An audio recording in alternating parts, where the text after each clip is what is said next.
Greetings! I'm Robin Caddy, and in this week's episode of Book of the Week, we're looking at Flowers by Robert Mapplethorpe, an amazing book which, actually, recording this video on Valentine's Day, is the first time that I've actually properly looked through it. I only got it a couple of weeks ago after a bit of a fiasco with an online retailer who shall remain nameless. But anyway, an amazing book, as I hope you'll agree, an amazing photographer, just taken from the introduction.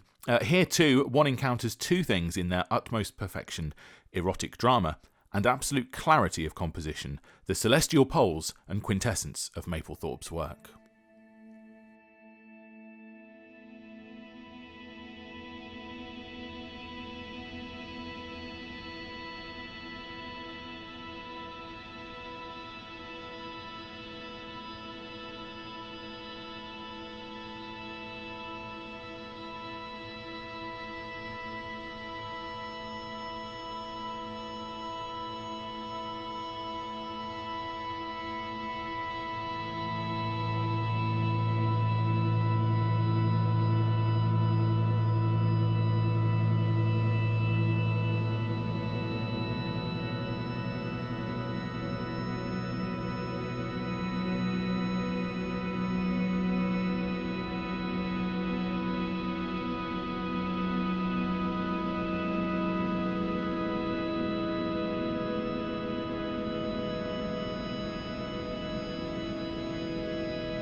Flowers, Robert Mapplethorpe.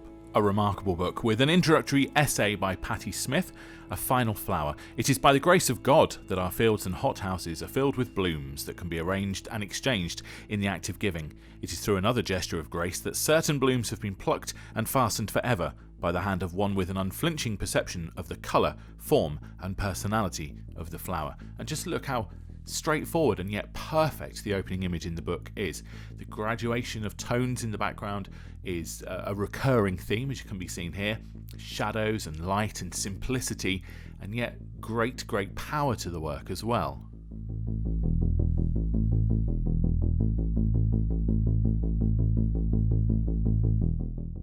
I feel like on Valentine's Day, Mapplethorpe is treating us to a masterclass in flowers, in love, in beauty, in boldness, in feeling, in emotions. The simplicity of this photo with the colour and the grey background and the curve of the plant and the vase, the choice of vase. Perfection.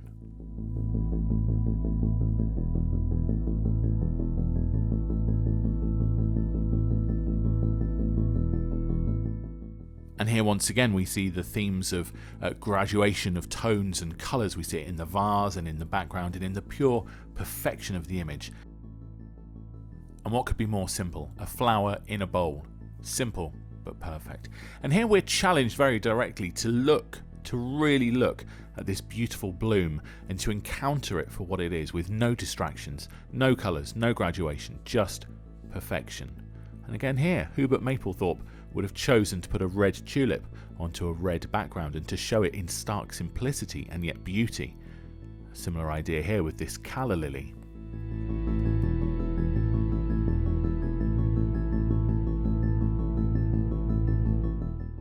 As a photographer, what inspiration can you take from this work? How could you apply this into your own practice? If you shoot in black and white, which Mapplethorpe usually did and was famous for, how can you take this colour work and apply that to black and white? Or will it inspire you to shoot in a more colour direction? Flowers by Robert Mapplethorpe. Probably the best £20 I've ever spent in my life. That's a recommendation in case you didn't notice.